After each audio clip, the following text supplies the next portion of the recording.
I know we talked about we're going to have the guys from the Thunderwall on here in a couple minutes. But first, we're going to talk a little about Ford Madison. Well, we have to talk about our beers. So Thunderwall will be Thunderwall, they will be on right now. Okay, fine. We'll do that. So I have Robb and Nate from Thunderwall. Hey. Hi. Right? So you guys come here often, right? Yeah, I live very close, like probably Same. a mile. Nate lives about a mile that way. Okay. So I'm pointing east, and I live about a mile west of here. So this is a good central. North and northeast. Okay. Yeah, I live in north. He lives in northeast. Okay. So I was here their opening day. I've played their block party. Cool. Their brewers are from the same branch of brewers as Badger Hill. Okay. Which was my kind of go-to back in the day. All right. So it's kind of the same brewing family. So just to, you guys live a mile from here. I live Yeah. 20 miles northwest from here, so that matters. But so you guys are drinking some beers from here. What do you guys have? I have the Irish Dry Stout. Felt it was appropriate given this cloudy day. Cloudy Irish type of day. What's interesting is you basically just said the exact same thing I said at the beginning of the podcast when I mentioned I had the dry stuff. Well, then no one will miss it.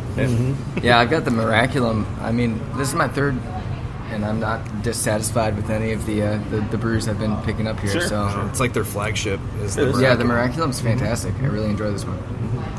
Sterling, what you got? And so I have the Blood Orange Miraculum. I've had the Miraculum. It's the only beer that I've had outside of the brewery. And the Blood Orange is fantastic. Really good. Yeah. I went with the Mass Haze Terrier, Yeah. which is kind of their dry hopped IPA, double dry hopped actually, and yeah, it's fantastic. I did say I did mention they have pizza here. That is actually kind of like Invictus, where Kaysen is their guest kitchen. So it's not actually Pryes' kitchen per se. No. They've got a whole They thing. rotate them every They couple rotate them, months. okay. Yeah. I was here like over the winter, and they had like chicken strips. They had a really, really fantastic company. So in kind there of and that. kind of like Invictus in the fact that Tipsy Steer is in their location, but they rotate people out of here. So Yeah. that's cool. That's cool, fantastic. Yeah. Let's go into the Ford Madison just for a couple minutes here. Again, we will be out there in June. I think June 15th. I think that's the date. Yep. We'll be out there at the game. We'll be doing a podcast out there with potentially some of the supporters groups of Ford Madison. I mean, they have said, yes. the supporters group has said they'll join us. And the team has said that they'll help us get someone. Yeah. By someone, I don't know what that means. Well, So, and let's go it back may a little be an assistant. Let's go back a little bit.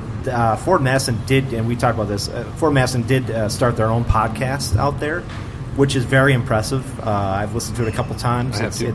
It's a great podcast, and I'm glad they started a podcast for those guys. So I don't know if the team is going to give us anybody crazy because they have their own podcast, and we understand that. Oh, yeah. And we're not, of course, Ford Madison podcast. Right, we're not like, Yeah. spectacular. No, we're going out there because they're the lower league team of the Loons this year.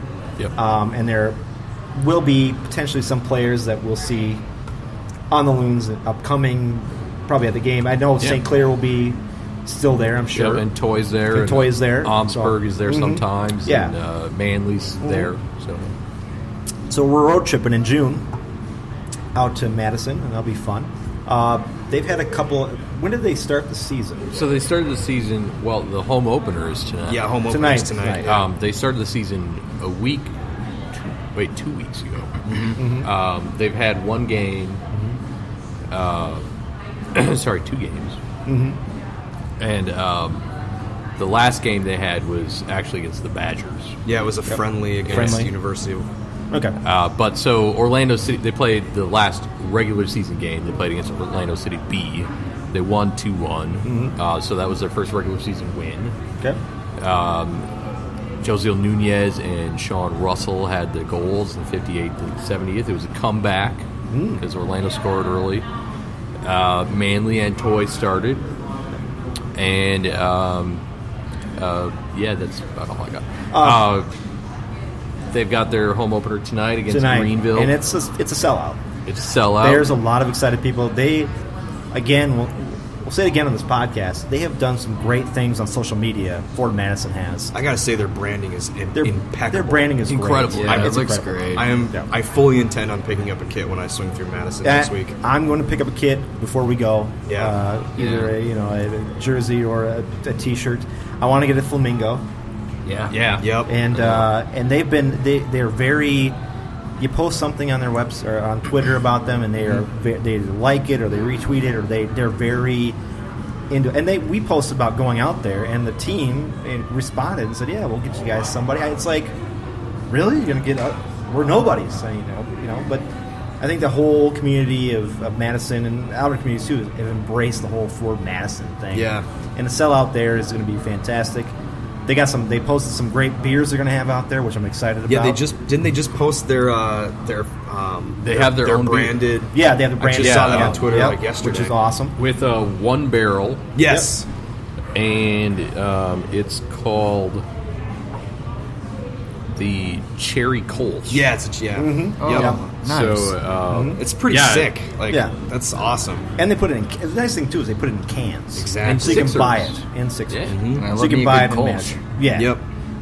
So I mean, it's a fantastic place. I also want to thank Ford Madison for sending the guys that we had loaned out to them back for opening day. Right, yeah. At That was Allianz Field, which was a cool thing to do. I mean, you didn't have to, No. but they did, which was nice of them. Yeah.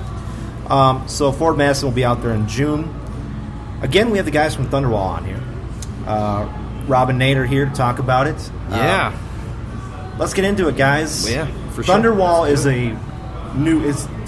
first year is this year. Yes. Right. And Yep. so, explain to me what the Thunderwall is. So Thunderwall is a coalition drum corps of all Minnesota United supporters groups. Okay. So looking at, I keep spreadsheets and numbers because I'm a huge nerd, but across all of our numbers, we have about 40% Dark Clouds, 50% True North Elite, and then 10% Red Loon or unaffiliated, which is fine. But the really cool thing is I just had my 37th drummer sign up yesterday. Wow. All but 6 are season ticket holders in Wonderwall. Jeez. So these are, already very committed fans, people who want to be there and who are going to be there every match regardless. And that was where Andy and I kind of started plugging, was looking for those people right away. Sure. Looking for crazy supporters to fill in this drum line. But it's a coalition drumline. It belongs technically to Wonderwall, so we're technically a committee of Wonderwall. So you have every supporters group involved in Thunderwall. So Thunderwall is kind of its own supporters group that takes everybody in and brings them in if you're a percussion or drummer type of person. Now, how do you get the drums there? They're your drums or somebody else's drums? So it's a whole bunch of different drums. We have 2 that we donated. I'm doing air quotes. Donated from True North Elite. Gave 2 drums to Thunderwall. I donated one of my own. Dark Clouds brought 2 of theirs. Like Neil Logan brought the infamous blue Ludwig that's in like. I remember I was at the Men in Blazers on the 12th, and that was the first picture they showed of like the first Dark Clouds, and there was 9 of them. Yeah. And there's friggin' Neil standing there with Ludwig wearing his blue and yellow rain jacket. OG. And he's Neil is like the OG of OGs, and having him involved in Thunderwall was huge for us to like get into Wonderwall, to get things like funding and backing and all this stuff. So we all kind of pushed ourselves together, and we have about 8 drums, sometimes 10. Okay. 2 of the 2 giant ones, the 32-inch bass drums, were purchased by Wonderwall specifically for this purpose. So you guys rotate like guys in and out? Do you guys do like a half and? Yep. So something before every match, I email out a Google Forms sign-up sheet that basically says, your name, your email, and then do you want to play this half or the whole match? Whole match, yep. Do you want to come early to help set up? Do you want to stay late to help clean up? Oh. And then also, do you want a captain for the section for that match? Nice. And I keep all that data. It's because, like I said, I'm a huge nerd, so I like to keep all that collected, and then Andy and I can review like. The trend wasn't surprising. At like LA, I had 6 drummers, and then for tomorrow, I have 12. Okay. And for home opener, we had 20. Sure. And of course, not everybody that signs up shows up, but that's okay Yeah. too. It doesn't bother me. We've never so far, I guess, in 2 matches. I guess so far it doesn't really mean much. We haven't had not enough drummers, so that's good. Yeah. But typically, people are pretty good about swapping in and out. Like, hey, I'm gonna go grab some beer. I'm gonna go grab some food. I need to, do whatever. Or just need a break. Yeah, just swap them out. Like it's a very informal type of thing. Okay. Sure. So, Nate, where'd you come? I mean, being a percussion guy, how did that start off for you?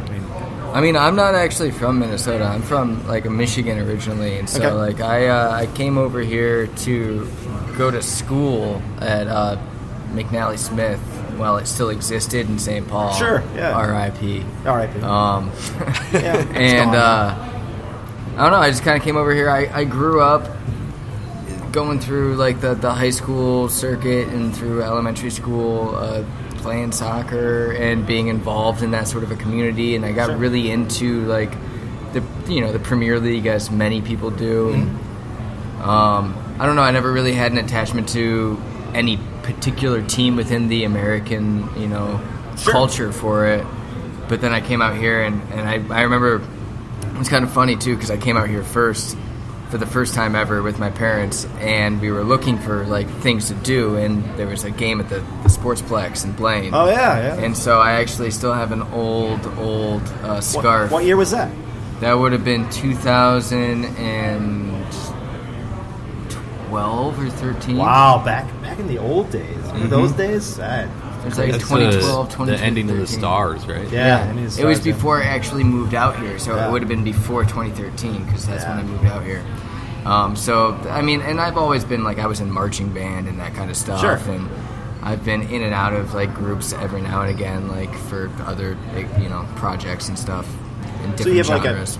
do you have like a drummer that you were kind of looked up to when you started off? Do you have a musician that you were kind of into? I've got a ton of those kinds of, like, idols and such. I know that, but personally, from, like, a modern drummer that's, like, still playing a lot that I really respect, I really like Patrick Keeler from, like, the Greenhorns and the Raconteurs. Oh yeah. He's, I think, a technical drummer that I really, really look up to. But I don't know, man. It's one of those things where it's easy to kind of like just grab a bunch of people like Mitch Mitchell or Sure. like Keith Moon, John Bonham. Like these are obvious ones. Like, but Dave Grohl. Dave Grohl, I got nothing against him. Yeah, Me neither. no, yeah. He rips, dude. Yeah, he does. You can't harsh on that. Rob, same question for you. I mean, did you have any like guys growing up when you were drumming? Did you get guys that you kind of followed, anything like that? Yeah, so, I mean, I've been playing drums probably over 20 years now. I came from the U.S. Army band system, so I was a military percussionist. Oh. Drumline kid, jazz band kid. When I was in high school, I played in every single ensemble that was available.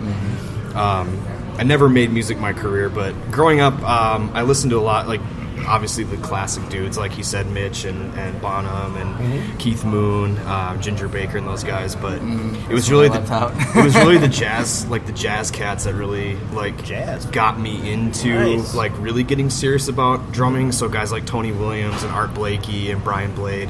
I mean, that's like a list of 3 of hundreds of jazz drummers. I can't name them all. I feel like that's the way it goes, though, with like people that you're talking to about drums. It's like you eventually hit that wall where it's like it's jazz.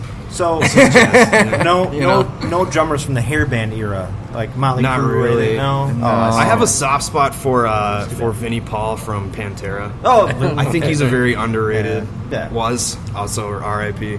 So I'm a hair band guy. So That's those cool, Those drummers weren't. That was all about Like guitar. Tommy Lee. Yeah, That was all Tommy. guitar, man. It was all about Tommy Lee. Of course, was all about the spectacle of the drumming. Yeah. I think Tommy Lee's a great drummer. Yeah. But the spectacle of him drumming, the whole anytime he did the acrobatics where they had the thing I think spinning, that's- the little tilt-a-whirl thing. It's like Yeah. you're a drummer, dude. That's not you're not supposed to do that. I know, but I still think that's a valid way of expressing the art. Yeah. Sure. Just like How many drummers wear like seatbelts while they're trying to like? Just one. Yeah. And for me, I'm a punk rocker, so I always look at the fast drummers. Mm-hmm. Like you're Ruley from MXPX, yeah. Travis Barker from Blink. sure. Yeah. Now, on the other hand, I grew up loving jazz, and I played trumpet in jazz band in high school and that. So I've definitely got an appreciation for jazz drummers. It's cool that drums kind of the percussion aspect has made it into the Wonderwall. Yeah, definitely. It was inevitable. Yeah, It's inevitable. Yeah. We had drummers, in the previous seasons, and this kind of ties into like the origin of it.